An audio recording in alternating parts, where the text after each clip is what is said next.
അഭിവാദ്യം ചെയ്യുകയാണ്. പ്രിയമുള്ളവരെ, വയനാടിന്റെ പ്രിയപുത്രി പ്രിയങ്ക ഗാന്ധി നമ്മെ അഭിസംബോധന ചെയ്യും. അതിനായി ക്ഷണിക്കുന്നു.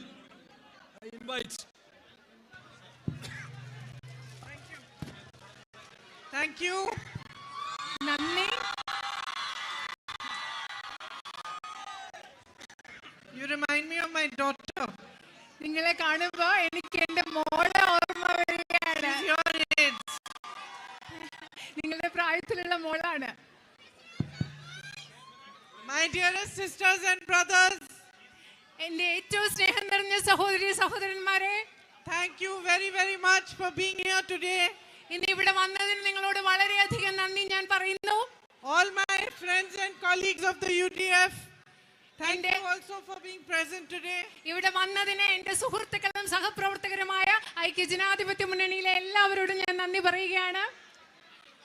I owe you a great debt of gratitude. ഞാൻ നിങ്ങളോട് വളരെയധികം നന്ദിയുള്ള ആളാണ്. നിങ്ങളോട് വളരെയധികം കടപ്പാടുണ്ട് എനിക്ക്. Because 5 years ago, when my brother stood for election from Wayanad, he was facing immense difficulties. കാരണം 5 വർഷങ്ങൾ മുമ്പ് എൻ്റെ സഹോദരൻ വയനാട്ടിലെ ഐക്യജനാധിപത്യ മുന്നണി സ്ഥാനാർത്ഥിയായി മത്സരിച്ചപ്പോൾ അദ്ദേഹം വളരെയധികം ബുദ്ധിമുട്ടുകളിലൂടെ കടന്നു പോകുന്ന ഒരു സമയമായിരുന്നു.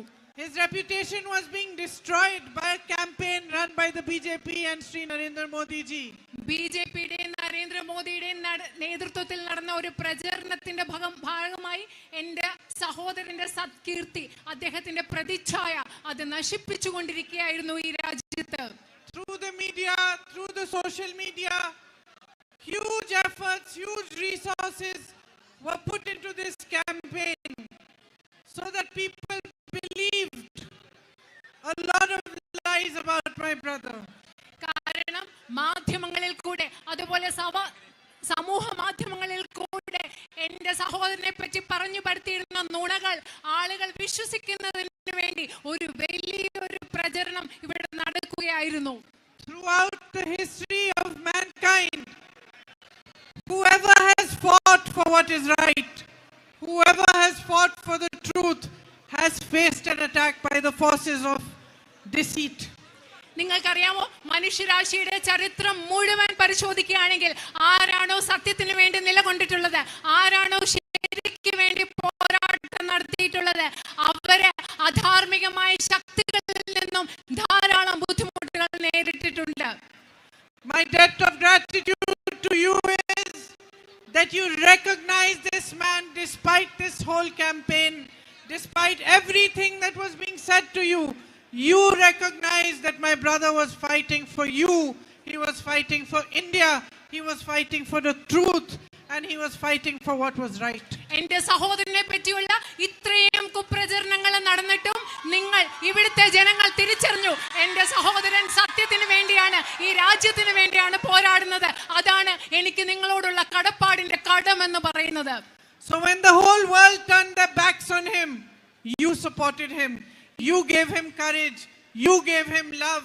You brought him into your homes. You welcomed him as family. And he got immense courage and strength from you. നിങ്ങൾക്കറിയാമോ, ഈ ലോകം മുഴുവൻ എൻ്റെ സഹോദരനെതിരെ പുറംതിരിഞ്ഞപ്പോൾ നിങ്ങൾ അദ്ദേഹത്തിന് സ്നേഹം നൽകി, നിങ്ങൾ അദ്ദേഹത്തിന് ധൈര്യം നൽകി, നിങ്ങൾ അദ്ദേഹത്തിന് കരുത്ത് നൽകി, നിങ്ങൾ അദ്ദേഹത്തിന്റെ നിങ്ങളുടെ ഹൃദയങ്ങളിലേക്ക്, നിങ്ങളുടെ കുടുംബങ്ങളിലേക്ക് എൻ്റെ സഹോദരനെ നിങ്ങൾ സ്വാഗതം ചെയ്തു. That strength gave him the power to walk from Kanyakumari to Kashmir, 4,000 kilometers, and then again from Manipur to Mumbai, in the name of peace, in the name of unity, and in the name of equality and democracy. നിങ്ങൾക്കറിയുമോ, നിങ്ങൾ എൻ്റെ സഹോദരന് നൽകിയ കരുത്താണ് അദ്ദേഹത്തെ 4000 kilometre Kashmir മുതൽ കന്യാകുമാരിയിൽ നിന്ന് കാശ്മീർ വരെയും, തുടർന്ന് മറ്റൊരു 4000 കിലോമീറ്റർ മണിപ്പൂരിൽ നിന്നും ബോംബെ വരെ ഈ രാജ്യത്തിലെ ഐക്യത്തിന് വേണ്ടി, സമാധാനത്തിന് വേണ്ടി, തുല്യതയ്ക്ക് വേണ്ടി, ജനാധിപത്യത്തിന് വേണ്ടി നടക്കാനുള്ള ധൈര്യം അദ്ദേഹത്തിന് നൽകിയത് നിങ്ങൾ നൽകിയ ധൈര്യമാണ്. You are his strength. You are his courage. And like he calls me sister, he calls all of you sisters and brothers. He treats you like his own family. നിങ്ങൾക്കറിയുമോ, നിങ്ങളാണ്, ഈ നാട്ടിലെ ജനങ്ങളാണ് എൻ്റെ സഹോദരന്റെ ശക്തി. ഈ നാട്ടിലെ ജനങ്ങളായി നിങ്ങളാണ് എൻ്റെ സഹോദരന്റെ കരുത്ത്. എന്നെ അദ്ദേഹം എങ്ങനെ സഹോദരി എന്ന് വിളിക്കുന്നു, അതുപോലെ നിങ്ങളെ അദ്ദേഹം സഹോദരിമാരായി കാണുന്നു. നിങ്ങളെ അദ്ദേഹം സ്വന്തം കുടുംബമായി കാണുന്നു. And he has been fortunate to be your member of parliament until today. ഇന്ന് വരെ നിങ്ങളുടെ ജനപ്രതിനിധിയായി ജീവിക്കാൻ, നിങ്ങളുടെ ജനപ്രതിനിധി ആകുവാൻ അദ്ദേഹത്തിന് ലഭിച്ചത് വലിയൊരു ഭാഗ്യം തന്നെയാണ്. You are the people of Wayanad. Throughout India's history, you have fought for what is right. Freedom fighters from Wayanad fought the British to give us a free country. നിങ്ങൾക്കറിയാമോ, വയനാട്ടിലെ ജനങ്ങൾ, ഈ രാജ്യത്തിന്റെ ചരിത്രം പരിശോധിച്ചാൽ അറിയാം, വയനാട്ടിലെ ജനങ്ങൾ എന്താണോ ശരി അതിനു വേണ്ടി നിലകൊണ്ടിട്ടുള്ളതാണ്. വയനാട്ടിൽ നിന്നുള്ള സ്വാതന്ത്ര്യ സമര സേനാനികൾ നമുക്കൊരു സ്വതന്ത്ര ഇന്ത്യ ലഭിക്കുന്നതിന് വേണ്ടി ബ്രിട്ടീഷുകാരോട് പോരാടിയവരാണ്. This land of yours is beautiful. നിങ്ങളുടെ ഈ ഭൂമി എന്ന് പറയുന്നത് വയനാട് മനോഹരമായ ഒരു ഭൂമിയാണ്. When I am traveling through it, I cannot help but keep looking at the forests, the beautiful trees, ഞാനിങ്ങനെ വയനാട്ടിലൂടെ യാത്ര the ചെയ്യുമ്പോൾ mountains. ഞാൻ ഈ മനോഹരമായ വനങ്ങൾ, ഈ മരങ്ങൾ, ഇതൊക്കെ നോക്കിയാണ് ഞാൻ ഇവിടെ യാത്ര ചെയ്തുകൊണ്ടിരിക്കുന്നത്. But more than anything, what I see is the beauty of your spirit. അത് മാത്രമല്ല, ഈ പ്രകൃതി സൗന്ദര്യം കാണുന്നതിൽ ഏറ്റവും ഉപരിയായിട്ട് ഞാൻ കാണുന്നത് നിങ്ങളുടെ ചൈതന്യത്തിന്റെ മനോഹാരിതയാണ്. വയനാടിന്റെ ചൈതന്യത്തിന്റെ മനോഹാരിത. The genuine love with which you wait for me, you welcome me, you hug me, kiss me, and you treat me like one of your own. നിങ്ങൾ എത്രമാത്രം ആത്മാർത്ഥതയുള്ള സ്നേഹത്തോടു കൂടിയാണ് നിങ്ങൾ എന്നെ കാത്തു നിൽക്കുന്നത്, നിങ്ങൾ എന്നെ ആലിംഗനം ചെയ്യുന്നത്, നിങ്ങൾ എനിക്ക് ഉമ്മകൾ നൽകുന്നത്. നിങ്ങൾ നിങ്ങളുടെ ഒരു സ്വന്തം ഒരാളെ പോലെയാണ് എന്നെ നിങ്ങൾ കണക്കാക്കുന്നത്. It has only been maybe 1 week since I have been coming and going from here, but I already feel like I am your daughter, I am your sister. നിങ്ങൾക്കറിയോ, ഞാനിവിടെ വയനാട്ടിൽ വന്നു പോയിട്ട് ഏകദേശം ഒരാഴ്ചയോ ആയിട്ടുള്ളൂ. പക്ഷെ ഇപ്പോഴേ എനിക്ക് തോന്നുകയാണ് ഞാൻ നിങ്ങളുടെ മകളാണ്, ഞാൻ നിങ്ങളുടെ സഹോദരിയാണെന്ന് ഇപ്പൊ തന്നെ എനിക്ക് തോന്നുകയാണ്.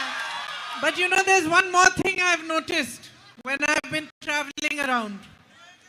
What immense potential you have. അത് മാത്രമല്ല, ഞാൻ ഇവിടെ യാത്ര ചെയ്യുമ്പോൾ ഞാൻ ശ്രദ്ധിച്ച ഒരു കാര്യങ്ങളുണ്ട്. എത്ര ആഴത്തിലുള്ള കഴിവാണ്, സാധ്യതകളാണ് വയനാടിനുള്ളതെന്ന് ഞാൻ ശ്രദ്ധിച്ചിട്ടുണ്ട്. I have met young people in colleges.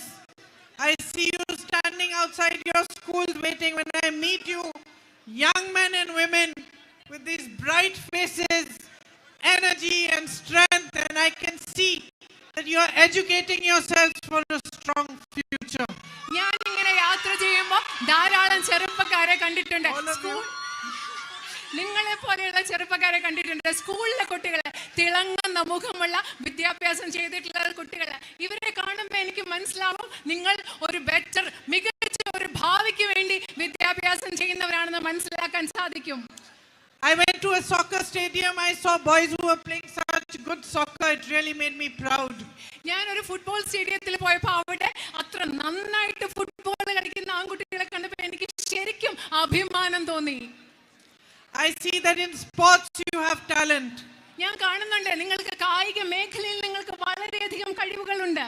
You have natural beauty which can be a source of great revenues if the tourism potential is maximized over here. നിങ്ങൾക്ക് ഇവിടെ മനോഹരമായ പ്രകൃതി സൗന്ദര്യമുണ്ട്. വയനാടിന്റെ വിനോദസഞ്ചാരത്തിന്റെ സാധ്യതകൾ വികസിപ്പിച്ചെടുത്താൽ നിങ്ങൾക്ക് ഒരുപാട് വരുമാനം അതിലൂടെ ഉണ്ടാവാൻ സാധിക്കും. I see the farms growing banana trees, growing coffee, growing areca, growing tea. അവിടെ നിങ്ങൾ തേയില കൃഷി നടത്തുന്ന, കാപ്പി കൃഷി നടത്തുന്ന, വാഴ കൃഷി നടത്തുന്ന, അതുപോലെ അടയ്ക്ക കൃഷി നടത്തുന്ന ഒരുപാട് കൃഷിയിടങ്ങൾ ഇങ്ങനെ യാത്ര ചെയ്യുമ്പോൾ ഞാൻ കാണുന്നുണ്ട്. And yet, along with all this, as I am traveling through here, I am beginning to understand what immense difficulties you are also facing. ഇതൊക്കെ ഉള്ളപ്പോൾ വയനാട്ടിലൂടെ യാത്ര ചെയ്യുന്ന സമയത്ത് ഈ കാര്യങ്ങളൊക്കെ പറയുമ്പോൾ എനിക്ക് മനസ്സിലാവുന്നുണ്ട് നിങ്ങൾക്ക് എന്തൊക്കെയാണ് ബുദ്ധിമുട്ടുകൾ ഉള്ളത് എന്നുകൂടി എനിക്ക് മനസ്സിലാവുന്നുണ്ട്. In the last 10 years, in Narendra Modi ji's government, there has been no focus on creating employment opportunities, in increasing educational institutions, in providing good health care that reaches out to all of you. കഴിഞ്ഞ 10 വർഷത്തെ നരേന്ദ്രമോദിയുടെ ഭരണത്തിൽ ഈ രാജ്യത്ത് തൊഴിലവസരങ്ങൾ വർദ്ധിപ്പിക്കാനുള്ള, മെച്ചപ്പെട്ട വിദ്യാഭ്യാസ സൗകര്യങ്ങൾ സൃഷ്ടിക്കാനുള്ള, മെച്ചപ്പെട്ട ആരോഗ്യ സംവിധാനങ്ങൾ സൃഷ്ടിക്കാനുള്ള ശ്രദ്ധാപരമായ ഒരു പ്രവർത്തനവും ഉണ്ടായിട്ടില്ല. Unemployment has never been higher than it is today. ഇന്നുള്ളതിനേക്കാൾ ഏറ്റവും കൂടുതൽ വലിയ തൊഴിലില്ലായ്മ നിരക്കാണ് നമ്മുടെ രാജ്യത്ത് ഇന്നുള്ളത്. In the poorest of homes, families are working day and night to educate their children, to have a better future for themselves, and yet fully educated youngsters cannot have the prospect of jobs and employment. ഏറ്റവും ദരിദ്രരായ കുടുംബങ്ങളെ തങ്ങളുടെ മക്കൾക്ക് മെച്ചപ്പെട്ട ഒരു ഭാവി ഉണ്ടാക്കാൻ വേണ്ടി കുടുംബാംഗങ്ങൾ കഷ്ടപ്പെട്ട് അവരെ പഠിപ്പിക്കുകയാണ്. പക്ഷെ അവർക്ക് ജോലി കിട്ടാനുള്ള ഒരു സാധ്യതയും ഭാവിയിൽ കാണുന്നില്ല. There has been no focus on strengthening the manufacturing units and manufacturing in this country. ഈ രാജ്യത്തെ ഉൽപാദന മേഖലയെ ശക്തിപ്പെടുത്താനുള്ള യാതൊരു ശ്രമവും ശ്രദ്ധയും ഉണ്ടായിട്ടില്ല. In fact, the only focus has been in strengthening Narendra Modi ji's businessmen friends, in taking all that actually belongs to the people of this country, whether it is the ports, whether it is the airports, whether it is contracts for roads, whether it is land that belongs to tribals, and handing it over to them. നമ്മുടെ രാജ്യത്ത് നരേന്ദ്രമോദിയുടെ ഭരണത്തിൽ ഒരേ ഒരു ശ്രദ്ധ എന്ന് പറയുന്നത് നരേന്ദ്രമോദിയുടെ സുഹൃത്തുക്കളായ ആളുകൾക്ക് ഇവിടുത്തെ ഭൂമി, ഇവിടുത്തെ തുറമുഖങ്ങൾ, ഇവിടുത്തെ റോഡിനുള്ള കരാറുകൾ ഇതെല്ലാം കുറച്ച് ഒരു പിടി വ്യവസായികൾക്ക് നൽകുന്നതിൽ മാത്രമാണ് കഴിഞ്ഞ 10 വർഷക്കാലത്തെ ഭരണത്തിന്റെ ശ്രദ്ധ. Because of these flawed policies and no focus on actually what is important to you, today you face price rise to an extent that even if every member of a family is earning, it's become difficult to make ends meet. ഇത്തരം പദ്ധതികളുടെ ഭാഗമായിട്ട്, ഇത്തരം നയങ്ങളുടെ ഭാഗമായിട്ട് ജനങ്ങളുടെ കാര്യത്തിൽ ശ്രദ്ധയില്ലാത്തത് മൂലം നിങ്ങൾ ഇന്ന് ജീവിക്കുന്ന സാഹചര്യം എന്താണ്? ഒരു കുടുംബത്തിലെ എല്ലാ അംഗങ്ങളും ജോലി ചെയ്താലും വിലക്കയറ്റ മൂലം നമുക്ക് ജീവിക്കാൻ പറ്റാത്ത അവസ്ഥയാണ് നിങ്ങൾ ഇന്ന് നേരിടുന്നത്. Jobs could have been created by strengthening the agricultural sector. Look at all the beautiful crops that you grow over here. നിങ്ങൾ മനോഹരമായി നിങ്ങൾ വളർത്തുന്ന വിളകൾ ശ്രദ്ധിക്കൂ. ധാരാളം നയപരിപാടികളിലൂടെ കാർഷിക മേഖലയെ ശക്തിപ്പെടുത്താനുള്ള നയങ്ങളിലൂടെ ഇവിടെ കൂടുതൽ തൊഴിലവസരങ്ങൾ സൃഷ്ടിക്കാമായിരുന്നു. There's a complete lack of support for you. നിങ്ങൾക്ക് പൂർണ്ണമായിട്ട് നിങ്ങൾക്കൊരു പിന്തുണ, ഒട്ടും തന്നെ പിന്തുണ നിങ്ങൾക്ക് ഗവൺമെന്റിൽ നിന്ന് ലഭിക്കുന്നില്ല. 16 lakh crores of rupees of loans have been waived for these big businessmen. But when your crops fail or become or are destroyed because of the continuous rains that you face over here, you do not get compensation. ഈ വലിയ അതിസമ്പന്നരായ വ്യവസായികളുടെ 16 ലക്ഷം കോടി രൂപയുടെ വായ്പയാണ് government എഴുതി തള്ളിയത്. പക്ഷെ മഴ മൂലം നിങ്ങൾക്ക് വിളനാശം സംഭവിക്കുമ്പോൾ നിങ്ങൾക്ക് നഷ്ടപരിഹാരം തരാൻ ഇവിടെ പൈസ ഇല്ല. You pay annually for your insurance, but the compensation is never full. You never get it on time. നിങ്ങൾ ഇൻഷുറൻസിന് വേണ്ടി വർഷാവർഷം പൈസ കൊടുക്കുന്നു, പക്ഷേ നിങ്ങൾക്ക് ഒരിക്കലും നഷ്ടപരിഹാരം സമയത്ത് കിട്ടുന്നില്ല. Loans are not waived for you when you have troubles. നിങ്ങൾക്ക് ബുദ്ധിമുട്ടുണ്ടാവുമ്പോൾ നിങ്ങളുടെ കടങ്ങൾ എഴുതി തള്ളുന്നില്ല. And when I talk about potential, think about how much could be done if there was a focus on food processing here in Wayanad. ഞാൻ വയനാടിന്റെ കഴിവിനെ പറ്റി, സാധ്യതകളെ കുറിച്ച് പറയുമ്പോൾ നിങ്ങൾ ഓർക്കുക, ഭക്ഷ്യ സംസ്കരണത്തിനുള്ള സംവിധാനങ്ങൾ വയനാട്ടിൽ ഉണ്ടായിരുന്നെങ്കിൽ അത് എത്രമാത്രം നന്നാകുമായിരുന്നു എന്ന്. On giving you the right price for your crops, on packaging it well, marketing it well so that it could reach every end of this earth. നിങ്ങൾക്ക് ഇപ്പം നിങ്ങൾ ഇവിടെ ഉണ്ടാക്കുന്ന ഉൽപ്പന്നങ്ങളെ നന്നായി പാക്ക് ചെയ്ത് അത് വിപണിയിൽ എത്തിക്കുകയായിരുന്നെങ്കിൽ, അത് ലോകം മുഴുവൻ എത്തിക്കുമായിരുന്നെങ്കിൽ അത് എത്ര നന്നാകുമായിരുന്നു എന്ന് നിങ്ങൾ ചിന്തിച്ചു നോക്കുക. And your actual potential could be unlocked. നിങ്ങളുടെ can be unlocked. നിങ്ങളുടെ യഥാർത്ഥത്തിലുള്ള എത്രമാത്രം കഴിവുണ്ട്, ആ കഴിവിന്റെയൊക്കെ പൂട്ട് തുറന്നു വിടാൻ നമുക്ക് സാധിക്കും. Earlier jobs, when we talked about jobs and employment, we talked about the agricultural sector. We talked about subsidiaries and the PSUs, subsidiaries of PSUs and PSUs that provided jobs. നമ്മൾ നേരത്തെ തൊഴിലുകളെ കുറിച്ച് പറഞ്ഞപ്പോൾ നമ്മൾ കൃഷിയെ കുറിച്ച് പറഞ്ഞു, പൊതുമേഖലാ സ്ഥാപനങ്ങളെ കുറിച്ച് പറഞ്ഞു, പൊതുമേഖലാ സ്ഥാപനങ്ങളുടെ അനുബന്ധ സ്ഥാപനങ്ങളെ കുറിച്ച് പറഞ്ഞു. We talked about strengthening manufacturing on a large scale. നമ്മൾ വിപുലമായ രീതിയിൽ ഉൽപാദന മേഖലയെ ശക്തിപ്പെടുത്തുന്നതിനെ കുറിച്ച് പറഞ്ഞു. Today all of this has been weakened. ഇതിനെല്ലാം ഇന്ന് ദുർബലപ്പെടുത്തിയിരിക്കുകയാണ്. Even programs like Manrega, which would provide jobs up to a certain extent, have been weakened. The funding has been reduced. Mahatma Gandhi ദേശീയ തൊഴിലുറപ്പ് പദ്ധതി പോലെയുള്ള പദ്ധതികൾ ഒരു പരിധിവരെ ജനങ്ങൾക്ക് തൊഴിൽ നൽകുന്ന പദ്ധതികൾക്കുള്ള സാമ്പത്തിക സഹായം കുറച്ച് അതിനെയും ദുർബലമാക്കിയിരിക്കുകയാണ്. They greatly benefited the tribal communities. കാരണം ഈ തൊഴിലുറപ്പ് പദ്ധതി ആദിവാസി സമൂഹങ്ങളെ വളരെയധികം സഹായിച്ചിരുന്ന ഒന്നാണ്. And especially all those around the country who were very, very poor.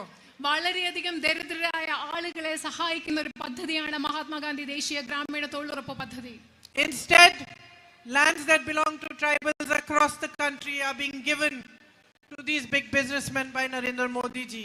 പക്ഷേ അതിന് പകരം എന്താ സംഭവിക്കുന്നത്? നരേന്ദ്രമോദി ആദിവാസികളുടെ ഭൂമി, ഈ രാജ്യം മുഴുവൻ ആദിവാസികളുടെ ഭൂമി എടുത്ത് അദ്ദേഹത്തിന്റെ സുഹൃത്തുക്കളായ അതിസമ്പന്നരായ ബിസിനസ്സുകാർക്ക്, വ്യവസായികൾക്ക് നൽകുകയാണ് ചെയ്യുന്നത്. Look at the difficulties these communities are facing here in Wayanad.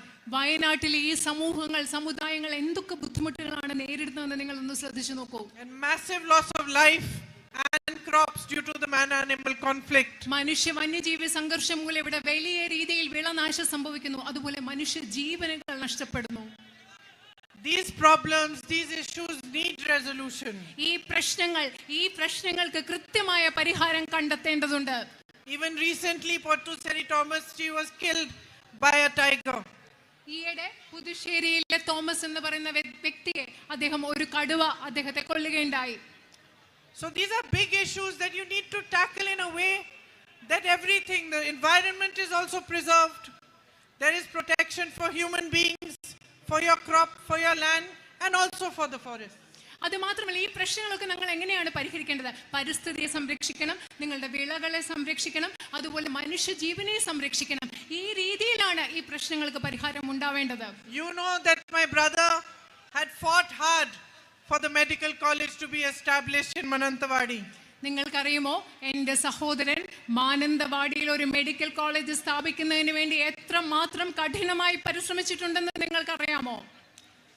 Unfortunately, because of politics, the wrong kind of politics, the kind of politics that ignores the needs of the people and focuses only on remaining in power. Even though he made all these efforts and some facilities began, but at the moment there is a board that says medical college and the actual full facilities that should be provided to you are still not provided. നിങ്ങൾക്കറിയാമോ, എൻ്റെ സഹോദരൻ ഒരുപാട് കഷ്ടപ്പെട്ടിട്ടും അദ്ദേഹം ഒരുപാട് അതിനു വേണ്ടി പ്രവർത്തിച്ചിട്ടും ഒരു തരം തെറ്റായ രാഷ്ട്രീയം കാരണം ജനങ്ങളുടെ യഥാർത്ഥ ആവശ്യങ്ങളെ അവഗണിക്കുന്ന രാഷ്ട്രീയം കാരണം മെഡിക്കൽ കോളേജ് എന്ന് പറയുന്ന ഒരു ബോർഡും കുറച്ച് സൗകര്യങ്ങളും അല്ലാതെ യഥാർത്ഥ ഒരു മെഡിക്കൽ കോളേജിന് വേണ്ടുന്ന ഒരു സൗകര്യങ്ങളും അവിടെ ഇതുവരെ ഇല്ല. You need more hospitals with inpatient facilities, especially in Tondanad. നിങ്ങൾക്ക് തൊണ്ടനാട് പോലെയുള്ള സ്ഥലങ്ങളിൽ കൂടുതൽ ആശുപത്രികൾ ആവശ്യമുണ്ട്. പ്രത്യേകിച്ചും രോഗികളെ കിടത്തി ചികിത്സിക്കുന്ന സംവിധാനങ്ങളുള്ള ആശുപത്രികൾ ആവശ്യമുണ്ട്. My brother had started mobile vans for tribal areas for health care to try to provide at least the primary health care. ആദിവാസി മേഖലകളിൽ പ്രാഥമിക ആരോഗ്യ പരിരക്ഷ നൽകുന്നതിന് വേണ്ടി എൻ്റെ സഹോദരൻ മൊബൈൽ വാനുകൾ ആരംഭിച്ചിട്ടുണ്ട്. But a lot more needs to be done, and we can get it done together by putting pressure on the state government and on the central government. നമുക്ക് ഒരുപാട് കാര്യങ്ങൾ ചെയ്യാനുണ്ട്. ഇനിയും നമുക്ക് ഒരുപാട് കാര്യങ്ങൾ ചെയ്യണം. നമുക്ക് ഒരുമിച്ച് കേന്ദ്ര ഗവൺമെന്റിലും സംസ്ഥാന ഗവൺമെന്റിലും സമ്മർദ്ദം ചെലുത്തി ഈ കാര്യങ്ങൾ വയനാടിന് വേണ്ടി ചെയ്യേണ്ടതുണ്ട്. To give you the facilities that are your right. ഈ ഗവൺമെന്റുകൾ നിങ്ങൾക്ക് നിങ്ങളുടെ അവകാശമായ സൗകര്യങ്ങളാണ് നൽകേണ്ടത്. I know that there is a long-standing demand here for a regional passport office. എനിക്കറിയാം, കുറെ കാലമായിട്ട് ഇവിടെ ഒരു പ്രാദേശിക പാസ്പോർട്ട് ഓഫീസിന്റെ ആവശ്യം നിങ്ങൾക്കുണ്ടെന്ന് എനിക്കറിയാം. And for the renovation of your stadium. അതുപോലെ നിങ്ങളുടെ സ്റ്റേഡിയം പുതുക്കി പണിയാനുള്ള ഒരു ആവശ്യവും ഇവിടെ ഉണ്ടെന്ന് in Korom. നമുക്ക് ഒരുപാട് കാര്യങ്ങൾ ചെയ്യാനുണ്ട്. ഇപ്പം നമ്മൾ വിനോദസഞ്ചാരത്തെ കുറിച്ച് പറഞ്ഞാൽ നിങ്ങൾക്ക് ആഴമുള്ള ഒരു ചരിത്രമുണ്ട്. ഉദാഹരണത്തിന് വില്യം ലോഗിന്റെ മലബാർ മാനുവൽ എഴുതിയത് ഇവിടെയാണ്. So much can be done to develop tourism, to increase it, and to really maximize the potential of the beauty of this natural beauty of Wayanad. അത് മാത്രമല്ല ഇവിടെ വയനാടിന്റെ ഈ പ്രകൃതി സൗന്ദര്യത്തിന്റെ ഏറ്റവും പരമാവധി നമ്മൾ സാധ്യതകൾ വിനോദസഞ്ചാരത്തിൽ വികസനം ഉണ്ടാക്കാനുള്ള ഒരുപാട് സാധ്യതകൾക്ക് വേണ്ടി നമുക്ക് ഒരുപാട് കാര്യങ്ങൾ ചെയ്യാനുണ്ട്. Just like people talk about Munnar and Ooty, they should be talking about Wayanad also. ആളുകൾ ഊട്ടിയെ പറ്റി മൂന്നാറിനെ ഊട്ടിയെ പറ്റി ആളുകൾ സംസാരിക്കുന്നത് പോലെ അവര് വയനാടിനെ പറ്റിയും ഇനി സംസാരിക്കണം. We see them in so many movies, the beautiful landscape, but look at your landscape, it's even more beautiful. വയനാട്ടിലെ ഇപ്പൊ മൂന്നാർ ഊട്ടിയൊക്കെ നിങ്ങൾ ഒരുപാട് സിനിമകളെ കാണുന്നുണ്ട്, മനോഹരമായ ഭൂപ്രകൃതി. പക്ഷെ നിങ്ങൾ നിങ്ങളുടെ നാട്ടിലേക്ക് നോക്കൂ, അതിനേക്കാൾ ഒക്കെ മനോഹരമായ ഒരു ഭൂപ്രകൃതി അല്ലേ ഇവിടെയുള്ളത്. So we need to show the world. We need to show the world and bring the world here. നിങ്ങള് വയനാടിന്റെ ഈ സൗന്ദര്യം ലോകത്ത് മുഴുവൻ കാണിക്കണം. ഈ ലോകത്ത് മുഴുവൻ നമുക്ക് വയനാട്ടിൽ കൊണ്ടുവരണം. And all these things can only be done if there's a strong partnership between you and the people who represent you. ഇതൊക്കെ നമുക്ക് ചെയ്യാൻ സാധിക്കുന്നത് നിങ്ങളും നിങ്ങളെ പ്രതിനിധാനം ചെയ്യുന്ന വ്യക്തികളും തമ്മിൽ ശക്തമായ ഒരു പങ്കാളിത്തം ഉണ്ടെങ്കിൽ മാത്രമാണ് ഇതൊക്കെ നമുക്ക് ചെയ്യാൻ സാധിക്കുന്നത്. And that partnership has to be made up of love, of mutual respect and of understanding. ആ ആളുകൾ നിങ്ങളും നിങ്ങളെ പ്രതിനിധീകരിക്കുന്നവരും തമ്മിലുള്ള പങ്കാളിത്തം എന്ന് പറയുന്നത് സ്നേഹത്തിന്റെ, ബഹുമാനത്തിന്റെ, വിശ്വസ്തതയുടെ അടിസ്ഥാനത്തിൽ പരസ്പര ബഹുമാനത്തിന്റെ അടിസ്ഥാനത്തിലുള്ളതാവണം. The politics on which our nation was built, the ideals, the values of our constitution should be the basis of all politics in this country. നമ്മുടെ രാജ്യത്തെ ഏത് മൂല്യങ്ങളുടെ അടിസ്ഥാനത്തിലാണോ പടുത്തുയർത്തിയത്, നമ്മുടെ ഭരണഘടന പ്രതിനിധാനം ചെയ്യുന്ന അടിസ്ഥാന മൂല്യങ്ങൾ എന്താണോ അതായിരിക്കണം നമ്മുടെ രാഷ്ട്രീയത്തിന്റെയും അടിത്തറ എന്ന് പറയുന്നത്. And the most basic principle of that politics is that everybody you see standing here on this stage in front of you should have the deep and honest understanding that none of us would be standing here on this stage if it wasn't for you who put us here.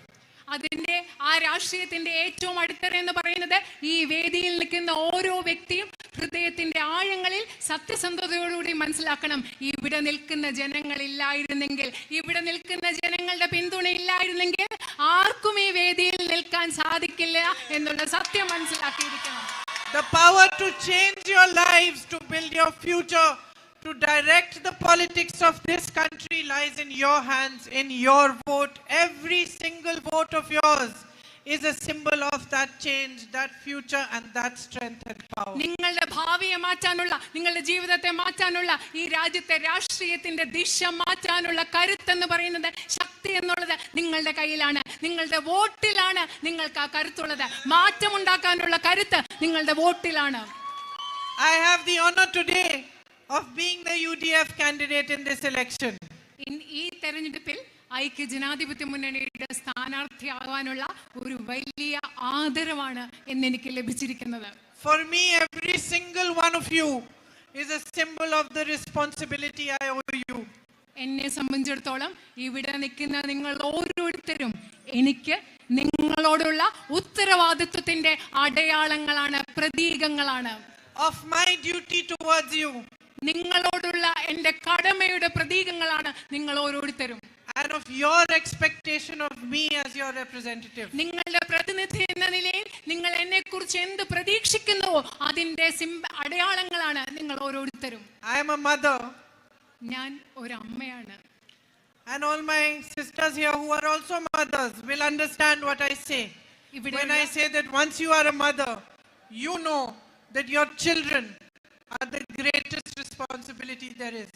കാരണം ഇവിടെയുള്ള എൻ്റെ ചെറുപ്പക്കാരായ അമ്മമാരായിട്ടുള്ള സഹോദരിമാർക്കും മനസ്സിലാക്കാൻ സാധിക്കും, ഒരിക്കൽ നിങ്ങൾ അമ്മയായി കഴിഞ്ഞാൽ നിങ്ങളുടെ ഏറ്റവും വലിയ ഉത്തരവാദിത്വം എന്ന് പറയുന്നത് നിങ്ങളുടെ മക്കളാണ്.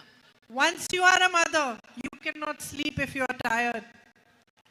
ഒരിക്കൽ അമ്മയായി കഴിഞ്ഞാൽ നിങ്ങൾക്ക് എത്ര ക്ഷീണിച്ചാലും നിങ്ങൾക്ക് ഉറങ്ങാൻ പറ്റില്ല. If your child is unwell, you will sit awake beside that child all night because you know that you are responsible for that child. ഇപ്പൊ നിങ്ങളുടെ കുഞ്ഞിന് സുഖമില്ലെങ്കിൽ നിങ്ങൾ എത്ര ക്ഷീണിച്ചാലും കുഞ്ഞിന്റെ അടുത്തിരിക്കും. കാരണം നിങ്ങൾക്കറിയാം ആ കുഞ്ഞിനെ നോക്കേണ്ടത് നിങ്ങളുടെ ഉത്തരവാദിത്തമാണെന്ന് നിങ്ങൾക്കറിയാം. If your child is struggling in school, you will sit and you will learn what you don't know to teach that child so that he doesn't struggle. നമ്മുടെ കുഞ്ഞ് സ്കൂളിൽ പഠിക്കുമ്പോൾ നമുക്കറിയില്ലായിരിക്കും കുഞ്ഞ് പഠിക്കുന്നത് എന്തൊക്കെയാണെന്ന്. പക്ഷെ നമ്മൾ പഠിച്ചിട്ട് നമ്മുടെ കുഞ്ഞിനെ പഠിപ്പിക്കും. കാരണം നമ്മുടെ കുഞ്ഞിന് ബുദ്ധിമുട്ടുണ്ടാകാതിരിക്കാൻ വേണ്ടി. If your daughter cries, your heart cries. നിങ്ങളുടെ മോള് കരയുകയാണെങ്കിൽ നിങ്ങളുടെ ഹൃദയമാണ് കരയുന്നത്. As a mother, you understand a responsibility way beyond yourself. ഒരു അമ്മ എന്ന നിലയിൽ നിങ്ങൾക്കുപരിയായി നിങ്ങൾക്കൊക്കെ മേലുള്ള ഒരു ഉത്തരവാദിത്തം എന്താണെന്ന് നിങ്ങൾ തിരിച്ചറിയും. You understand that your children are first. നിങ്ങൾക്ക് മനസ്സിലാവും ഏറ്റവും പ്രധാനപ്പെട്ടത് നിങ്ങളുടെ കുഞ്ഞുങ്ങളാണെന്ന്. And whatever it takes, no matter how difficult it is on some days, no matter what may be going through you may be going through in your life, you know that you have to be present for your children. You have to hold them. You have to teach them. And you have to make a strong future for them. എന്തൊക്കെ ബുദ്ധിമുട്ടുകൾ ഉണ്ടായാലും നിങ്ങൾ എന്തൊക്കെ വ്യക്തിപരമായ ബുദ്ധിമുട്ടുകളിലൂടെ പോയാലും നിങ്ങൾക്കറിയാം നിങ്ങൾക്ക് നിങ്ങളുടെ കുട്ടികളോട് ഒപ്പം നിൽക്കണം. കുട്ടികളെ ചേർത്ത് പിടിപ്പിക്കണം. അവരെ പഠിപ്പിക്കണം. അവർക്കൊരു മെച്ചപ്പെട്ട ഭാവി ഉണ്ടാക്കി കൊടുക്കണമെന്ന് അമ്മമാരായി നിങ്ങൾക്കറിയാം. And with this full understanding of what this responsibility as a mother means, I am saying to you that I feel that same sense of responsibility towards you. ഞാനൊന്ന് പറയട്ടെ, ഒരു അമ്മയ്ക്ക് മക്കളോടുള്ള ഉത്തരവാദിത്തം എന്താണെന്നുള്ള പൂർണ്ണ ബോധ്യത്തോടു കൂടി മനസ്സിലാക്കലോടുകൂടി ഞാൻ നിങ്ങളോട് പറയട്ടെ, അതേ ഉത്തരവാദിത്തമാണ് നിങ്ങൾ ഓരോരുത്തരോടും എനിക്ക് തോന്നുന്നത്. I feel that it is my duty to come to you, as many of you as I can, to understand what your problems are, to fight for you, to help you build a stronger future for yourselves. If you support me, and if you choose me, and if you trust me, and you give me your love, for me, this is the greatest responsibility ever. എനിക്കറിയാം നിങ്ങളോട് വന്ന് നിങ്ങളോട് സംസാരിച്ച് നിങ്ങളുടെ പ്രശ്നങ്ങൾ എന്താണെന്ന് മനസ്സിലാക്കി അത് പരിഹരിക്കാൻ ശ്രമിക്കേണ്ട ഉത്തരവാദിത്വം എനിക്കറിയാം. നിങ്ങൾ എന്നെ തിരഞ്ഞെടുക്കുകയാണെങ്കിൽ, നിങ്ങൾ എനിക്ക് നിങ്ങളുടെ സ്നേഹം നൽകുമ്പം എനിക്കറിയാം, നിങ്ങൾ നിങ്ങളുടെ ആദരം എനിക്ക് നൽകുമ്പം എനിക്കറിയാം, എനിക്ക് നിങ്ങളോടുള്ള ഏറ്റവും വലിയ ഉത്തരവാദിത്വമാണ് അതെന്ന് എനിക്കറിയാം. I understand this very well, and I know one thing: I will not disappoint you. ഞാനിത് വളരെ കൃത്യമായി വളരെ നന്നായി മനസ്സിലാക്കുന്നു. ഞാൻ നിങ്ങളോട് ഒരേ ഒരു കാര്യം പറയാം, and I will not let you down. ഞാൻ ഒരിക്കലും നിങ്ങളെ നിരാശപ്പെടുത്തുകയില്ല എന്ന് ഞാൻ നിങ്ങളോട് ഉറപ്പിച്ചു പറയാം. So thank you very much for listening to everything I had to say and for waiting for me despite it being raining today and the weather being a little bit bad. ഞാൻ പറയാനുള്ളതെല്ലാം നിങ്ങൾ കേട്ടതിന് നിങ്ങളോട് വളരെയധികം നന്ദി. മഴയായിട്ടും നിങ്ങൾ എന്നെ കാത്തു നിന്നതിന് ഞാൻ നിങ്ങളോട് നന്ദി പറയുന്നു. You have really deeply touched me with your love and affection, and I hope to be able to repay you for everything that you have given my family. നിങ്ങൾ നിങ്ങളുടെ സ്നേഹം കൊണ്ട് ഇഷ്ടം കൊണ്ട് എൻ്റെ ഹൃദയത്തെ ആഴത്തിൽ സ്പർശിച്ചിട്ടുണ്ട്. നിങ്ങൾ എനിക്കും എൻ്റെ കുടുംബത്തിനും നൽകിയ സ്നേഹം തിരിച്ചു തരാൻ പറ്റും എന്ന് ഞാൻ കരുതുന്നു. നന്ദി. Thank you.